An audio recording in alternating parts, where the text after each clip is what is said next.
Bonjour Ematsu, merci infiniment d'avoir accepté cette interview dans laquelle effectivement on va pouvoir avoir une vue vraiment globale de ce qu'est le gravel, ce qu'il était hier, ce qu'il est aujourd'hui et peut-être ce qu'il sera demain. Donc tu es le modérateur de Gravel Bike France, sans doute le plus ancien groupe de gravel sur Facebook en France probablement. Je pense que tu as une vue très globale de ces je dirais de ces pratiques, parce que le gravel a sans doute beaucoup de pratiques et beaucoup de visages. Donc, ensemble, on va pouvoir avoir une vue comme ça, un peu d'hélicoptère de ce qu'il était hier, de ce qu'il est devenu aujourd'hui, de ce qu'il sera demain. En tout cas, merci beaucoup Imatsu d'avoir accepté cette interview. Voilà, ben bonjour. Ben oui, au travers de la jeunesse de Gravel Bike France, sur cette discipline qui est montante, j'ai vu quand même en plusieurs années l'évolution de la pratique, que ça soit au niveau des personnes qui sont intéressées, qui s'inscrivent, mais que ça soit aussi au niveau des marques qui, au début, étaient plus ou moins frileuses pour certaines, d'autres se sont lancées dedans.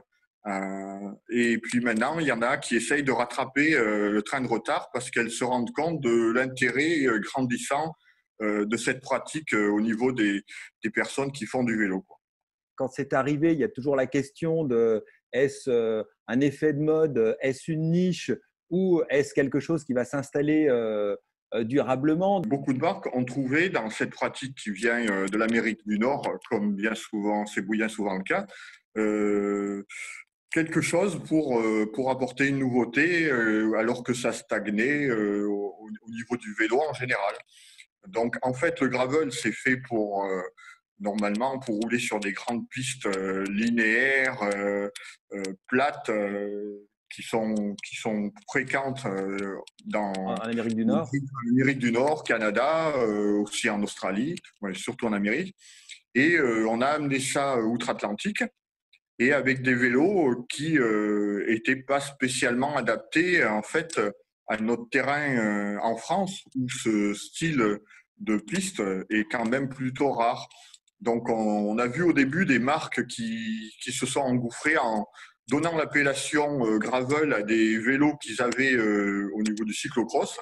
Mais on s'est rendu compte que ben, en France, des vélos qui avaient ce type de géométrie, vu que les chemins étaient beaucoup plus accidentés, qu'il y avait de la boue, donc il fallait du dégagement, les petits pneus, c'est devenu de plus en plus limite.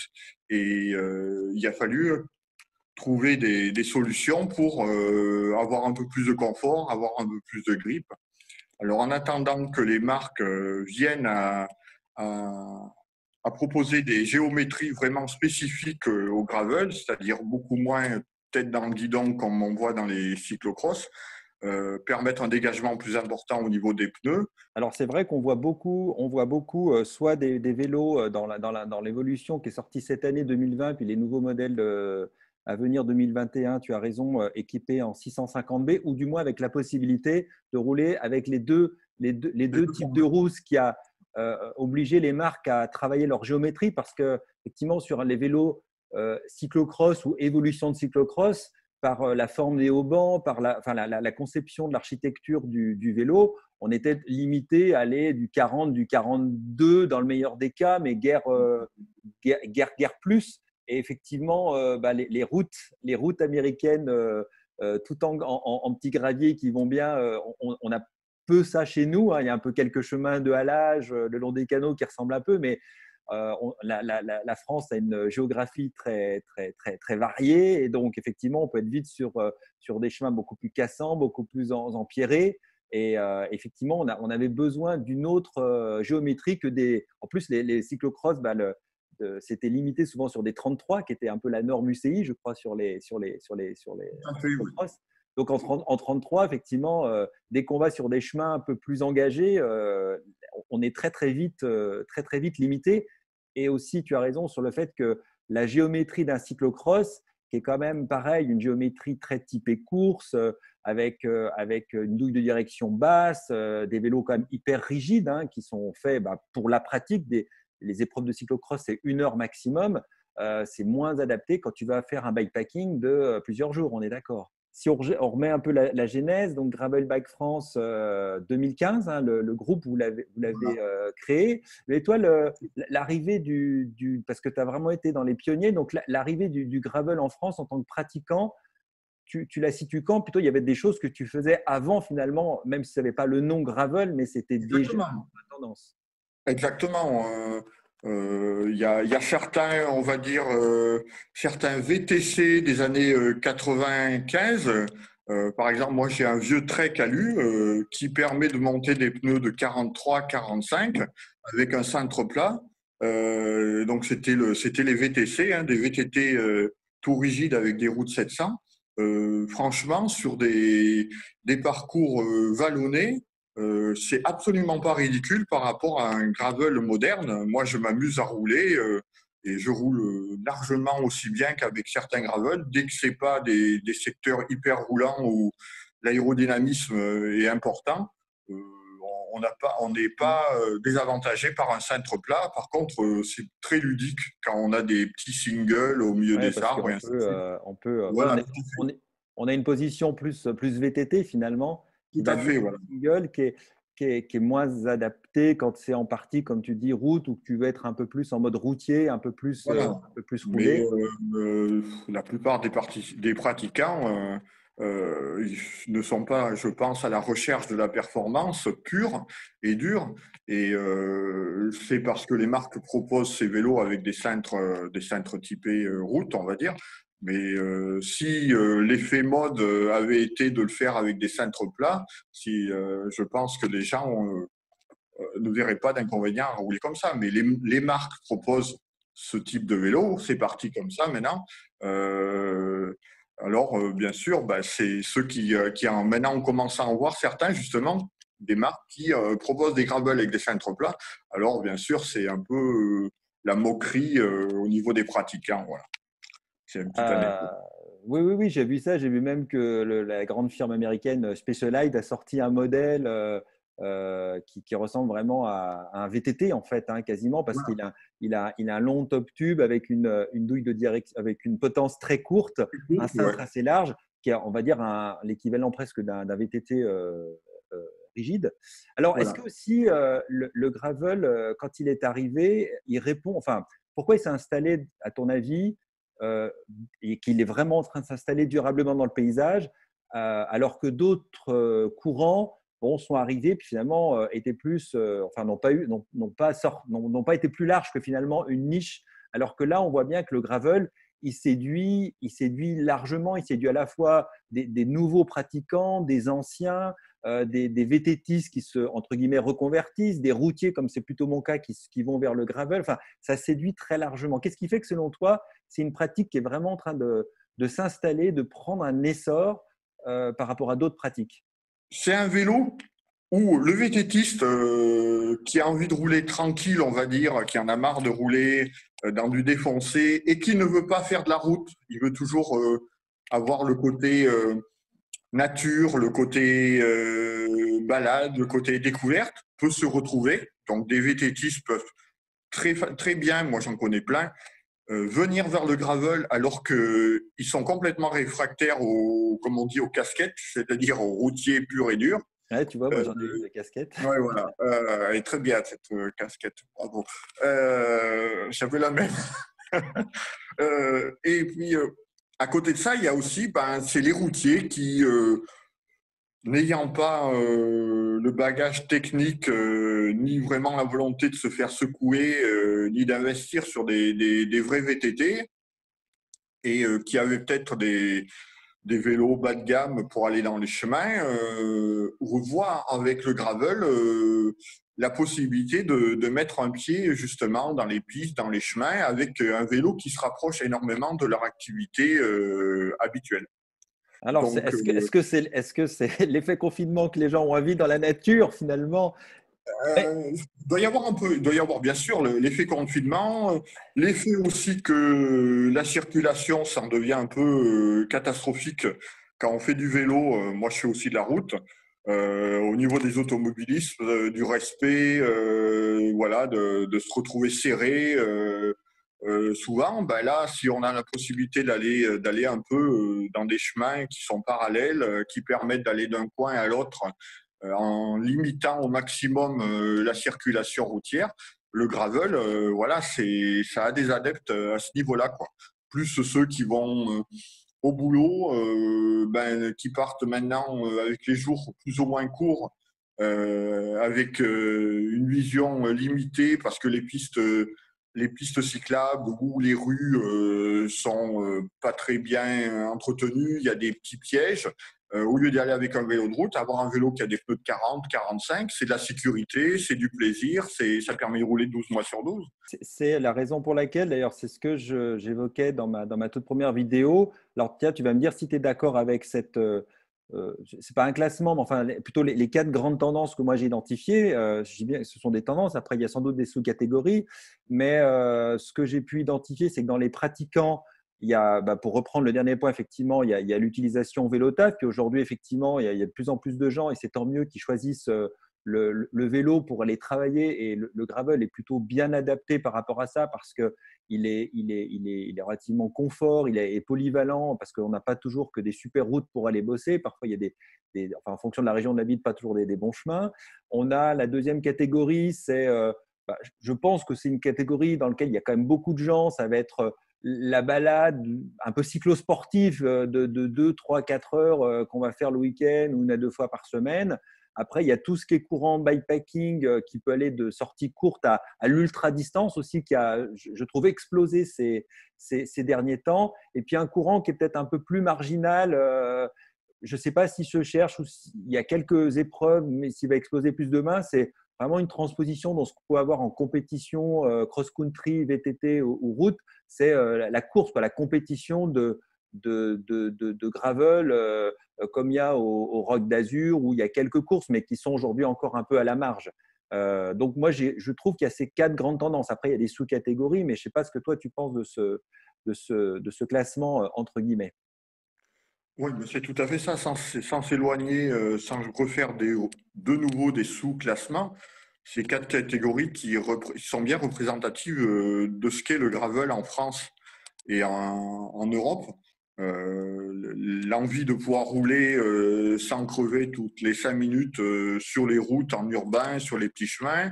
L'envie d'évasion, parce que c'est exactement ce que tu dis, le bikepacking, ça prend de l'essor parce qu'on a été coincé et qu'on est encore coincé. Donc quand on est libre, eh ben, les gens, ils ont envie de se promener. L'utilisation qu'on peut en faire, elle est très large. Il y en a pour tous les goûts, j'ai envie de dire. Si tu es d'accord avec ça, il y a les marques, les grandes marques qui étaient déjà maîtres sur la route, le VTT. Et puis, il y a florilège d'artisans qui se sont lancés. Et puis, ça recrée une espèce de dynamique. La France, qui autrefois était une terre, lorsque les vélos étaient en acier, quand moi j'étais gamin, j'ai fait des courses vélo quand j'étais jeune en FFC, et on avait des vélos en acier qui étaient fabriqués en France, à Saint-Étienne. Et puis, cette espèce de savoir-faire qui est un peu perdu, puis qui revient aujourd'hui. On voit plein de petites marques qui essayent de faire. Donc, ça dynamise aussi ce secteur, je trouve. Ah, mais tout à fait. D'ailleurs, bon, ceux qui ne font pas très attention ne s'en rendent pas compte, mais l'artisanat français au niveau des cadreurs est florissant. Il y a de nombreux cadreurs de talent en France, et je pense que l'activité gravel leur a redonné pour certains un second souffle et a permis à d'autres de continuer à bien remplir leur carnet de commandes, hein. Alors bon, moi j'en connais certains personnellement, Edelbike, Victoire Cycle, Davelo, où j'en ai un actuellement que je suis en train de finir de monter, même Salamandre Cycle, qui est un spécifique dans le fat bike, commence à faire des gravels. Donc voilà, c'est bien pour l'artisanat français. Et là, les gens qui partent auront des vélos uniques qui peuvent adapter exactement à leur pratique. Donc, comme tu viens de dire, pouvoir avoir un gravel mais monter des pneus de 2, voire de 2 à l'avant ou à l'arrière, ça c'est le génie des artisans avec leurs doigts qui permet d'avoir un vélo adapté qu'on n'arrive pas à trouver dans le commerce, dans les grandes marques qui restent quand même beaucoup plus classiques dans leur géométrie et dans leur approche du gravel. justement dans ma vidéo, quand je parlais un peu de budget, quand on regarde, on a en neuf, on a les premiers gravel qu'on peut acheter chez Decathlon, le Triban à 600 euros. Et puis, je prenais le contre-exemple, le Specialized Divers S-Work qui a 10 600 euros. Donc, il y a 10 000 euros d'écart entre ces deux vélos. Et donc, on voit entre les deux, pour les gens qui n'étaient pas forcément dans l'univers du vélo, du cycle, qui n'avaient pas de cadre de référence, peuvent à la fois être à la fois perdus et trouver soit les prix exorbitants, enfin, c'est compliqué quand quelqu'un veut se mettre au gravel, qu'il n'a pas vraiment de référence, de savoir quoi acheter, quoi s'orienter, grande marque, artisanat, sur mesure. Je trouve que c'est une vraie jungle. Qu'est-ce que toi tu en penses? Ah ben, je pense que moi, je vois au niveau des questions dans Gravel Bike France, les nouveaux membres, il y en a beaucoup qui sont exactement dans cette situation. Ils viennent là pour demander, parce ils sont intéressés par cette pratique, mais ils ont beaucoup de questions parce qu'ils en ont vu un, deux, trois, quatre, cinq. Ils en ont peut-être vu un chez leur vélociste. Deux, le vélociste, ben, il y en a beaucoup encore qui sont pas très au fait de ce qu'est le gravel. Alors ils viennent là sur les pages Facebook, sur les groupes, pour voir mais qu'est-ce qui pourrait mieux convenir à moi, à mon poids, à ma taille, à ma région, à ma pratique, ainsi de suite. Et ils sont perdus un peu dans la jungle des marques qui proposent des vélos à 10 000 euros et ceux qui en proposent à 500 ou 1000, quoi. Donc, Oui, puis avec l'offre Internet en plus, c'est vrai quand moi j'ai démarré le vélo de route, hein, j'avais 12-13 ans, on choisissait un vélo de route, il y avait un vélo de route, il y avait des marques différentes, mais un vélo de route, c'était un vélo de route, il n'y avait pas 50 000. Voilà. voilà. Aujourd'hui, un gravel, il y a 50 000 courants différents, même si sans doute que, comme souvent beaucoup de mouvements, qui est naissant, il y a de la créativité, il y a beaucoup de gens qui se mettent dessus, puis progressivement, les utilisateurs vont faire qu'il y a des choses qui vont rester, puis des choses qui vont sans doute disparaître parce que correspondant peut-être à des choses trop nichées et pas forcément représentatives. Et puis, on voit que d'une année sur l'autre, surtout depuis 2 ans, dans une même marque, ça évolue.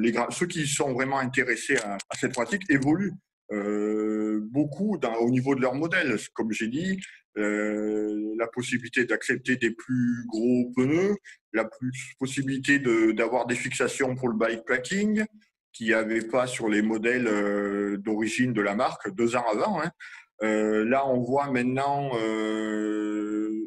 qu'il y a des doubles plateaux qui arrivent en 2021, alors qu'avant, la plupart des gravels étaient proposés en monoplateau, mais pour l'aventure, pour sortir avec du bikepacking, le double plateau, bah, c'est pas mal non plus. Donc, on voit que les marques évoluent sans cesse, et donc les nouveaux arrivants sont un peu perdus dans cette jungle. Donc, c'est vrai que les groupes Facebook comme Gravel Bike France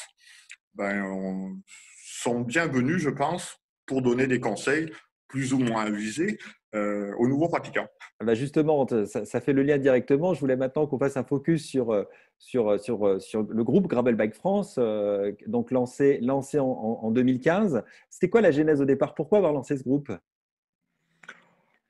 On n'en a pas bien discuté avec François, mais lui, il est quand même assez visionnaire parce il est aussi dans le milieu du vélo professionnellement, et il s'est rendu compte, comme moi je l'avais fait quelques années avant quand j'ai lancé Fat Bike France, que c'était une discipline qui tenait, comme on dit, pour se dire ça vaut le coup de créer une page française parce que l'intérêt va être grandissant. Et il s'est absolument pas trompé là-dedans. C'est exactement ce qui se passe. Oui, parce qu'aujourd'hui, vous comptabilisez 14 200 membres, donc c'est quand même très, très significatif comme chiffre.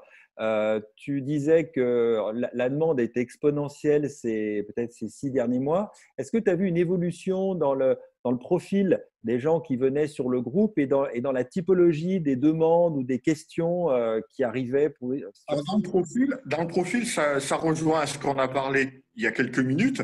C'est-à-dire que maintenant, je vois arriver des gens de tous les milieux. Donc là, on le voit, c'est l'intérêt est grandissant chez les routiers et chez les VTTistes qui n'avaient jamais touché un guidon tordu, comme on dit.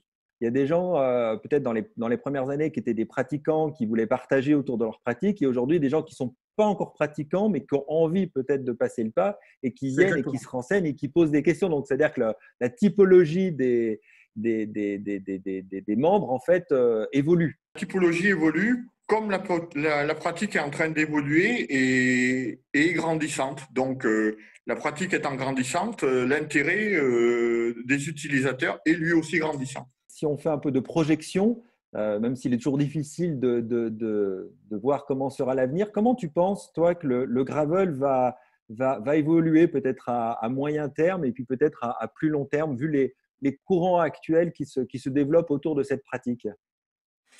Je pense que le côté aventure, au niveau des épreuves plus ou moins officielles, a de beaux jours devant lui. Là, Comme, c'est un peu comme la comme on French disait, Divide, ce genre de choses ouais, ouais, ou... ouais, voilà, la Crabble to Braise. Ça, ces choses-là, ça a un intérêt qui va être grandissant par rapport au fait que ce vélo, c'est le vélo qu'on va dire qui sera le plus polyvalent. Je retiens dans tes mots, tu as dit effectivement ce côté polyvalent, ce côté aventure, ce côté liberté qu'on retrouve. Il suffit parfois de changer sa paire de roues. Effectivement, on peut avoir des roues en 650B etc. Puis quand on va sur la route, eh bien, on peut monter, alors peut-être pas en 23, mais en 28 ou en 30 et avec des roues routes et être loin d'être ridicule dans un groupe de copains qui sont cyclosportifs. Voilà, tout à fait. Mais il y a bien aussi, il y a ce qu'il y a aussi, c'est un peu les gens qui, venant du VTT, comme je l'ai dit tout à l'heure, ne veulent pas faire purement que de la route. Et ceux qui sont sur la route et qui en ont un peu marre euh, de la circulation, se retrouver entre copains et faire des sorties, faire une partie de route, un chemin qu'on connaît qui rejoint une autre vallée ou un autre col, reprendre un autre bout de route. Et ça, c'est les sorties entre potes, tout en faisant du kilométrage, sans tourner en rond. Et le gravel est vraiment adapté à ça aussi, quoi. Bah, moi, c'est un des plaisirs que j'y trouve. Euh, je fais parfois pour tester des sorties pur chemin parce que j'ai la possibilité, j'habite contre une forêt, je peux partir et faire zéro morceau de bitume. Je peux faire plus, mais j'aime bien finalement, je me rends compte avec la pratique, j'aime bien sur une sortie marier les deux. J'aime bien retrouver des fois un petit moment de bitume pour dire allez, je renvoie un petit peu du bois et puis après repasser dans un chemin forestier, VTT, un single. Et du coup, bah, sur la sortie que je vais faire, j'ai l'impression d'avoir fait plein de choses différentes.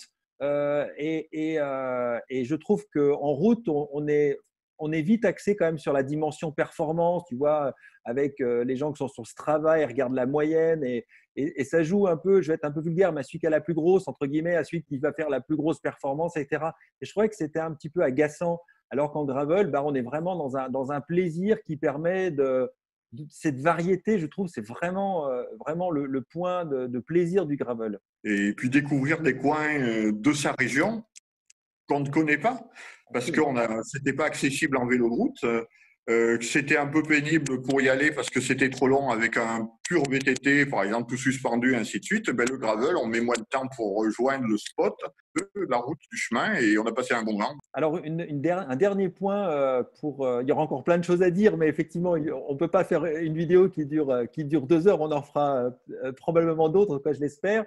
Justement, tu disais que sur Gravel Bike France, il y a beaucoup de gens qui se renseignent parce qu'ils ont envie de se mettre au gravel, mais ils sont un peu perdus dans cette jungle.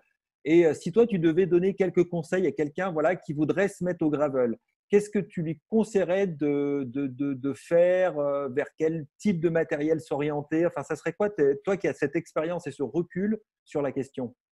C'est toujours pareil, c'est toujours un peu ce qu'on dit quand quelqu'un demande euh, pour rentrer dans cette discipline, voir son budget, voir où il roule, c'est-à-dire s'il va faire beaucoup de routes, s'il va faire beaucoup de chemins, s'il va faire beaucoup de pistes, s'il va faire du périurbain, et essayer à partir de là de lui trouver ce qui correspond le mieux d'après ce que on peut pouvoir conseiller à sa pratique. Tout à l'heure, j'ai dit pour terminer, mais je vais redire pour terminer. Du coup, toi, dans ta pratique, qu'est-ce que tu as tu as plusieurs vélos, si j'ai cru comprendre, mais qu'est-ce que tu veux Moi, comme matériel? Qu'est-ce que tu utilises et quelle pratique tu fais du gravel? Alors là, moi, je suis un peu un touche-à-tout du vélo, un bricoleur. J'aime bien passer d'un vélo à l'autre pour pas m'ennuyer, donc qui permettent aussi le plus souvent de, comme tu disais, d'avoir deux tailles de roues différentes. Moi, j'ai un gravel avec des roues de 700 pour rouler l'été et des roues de 650 avec du gros crampons, comme ça va être maintenant la saison. Euh, le carbone, pour faire des sorties très courtes comme celui que j'ai derrière moi, c'est des vraies bombes, parce que c'est vrai qu'on peut dire ce qu'on veut, mais 2-3 kilomètres. Donc, en tout cas, je vois que les pratiques que tu en fais sont très larges et la variété, en tout cas, ce qu'il y a de positif, effectivement, parce que certains vont plutôt jurer par l'acier, d'autres par le carbone, d'autres par le titane. Et si on t'écoute, bah, finalement, tous les matériaux peuvent être intéressants en fonction de la pratique que l'on a et peut-être aussi de la géométrie du vélo, puis de l'utilisation qu'on en fait. Voilà, parce on peut partir sur une base et à partir du moment où on a quelques connaissances sur le vélo en général, le vélo ou le VTT, on l'adapte à sa pratique. C'est-à-dire, on met des pneus plus gros, des roues plus petites, on relève ou on rabaisse le poste de pilotage, on modifie les développements selon son terrain en changeant le plateau, la cassette. On met les pneus en tubeless si on veut plus de confort, plus de grip, ainsi de suite. Donc, en personnalisant un peu, un modèle de base peut très bien faire l'affaire au début et si on n'a pas un gros budget, l'améliorer au fil du temps si on accroche à cette discipline. On sera à nouveau déconfiné et qu'on pourra rouler plus paisiblement. Alors, ça sera quoi ta prochaine aventure en vélo alors? Aventure, moi je suis pas un adepte des longues distances, hein, je ne fais pas d'épreuves longue distance.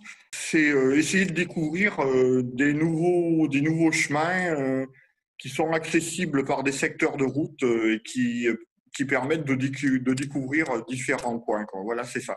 C'est le côté nature, parce que moi à l'origine, je viens du VTT, donc avec le gravel, c'est ce que j'aime, c'est être dans la nature.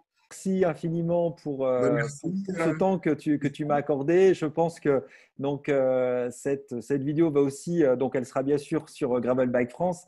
Je pense que ça va répondre à beaucoup de questions, j'imagine, de tes membres, puisqu'on a brossé, je pense, la question très large. Et puis, nouvelle fois, c'est une pratique qui est tellement évolutive, dans laquelle on ne se lasse pas à la fois par la pratique qu'on peut en faire, par le chemin, par les routes, toujours découvrir de nouvelles aventures pour reprendre ce que tu dis. Et puis, effectivement, quand on aime le matériel, on est servi en gravel parce qu'il y a, voilà, c'est un secteur qui est très créatif aussi. Il y a beaucoup de choses qui explosent. Donc, vraiment de quoi se faire plaisir. Merci beaucoup, Imatsu. Et on se dit à très, très bientôt, je l'espère. On refera un point dans le futur et peut-être qu'on aura le plaisir, en tout cas quand on sera déconfiné, de rouler ensemble, je l'espère.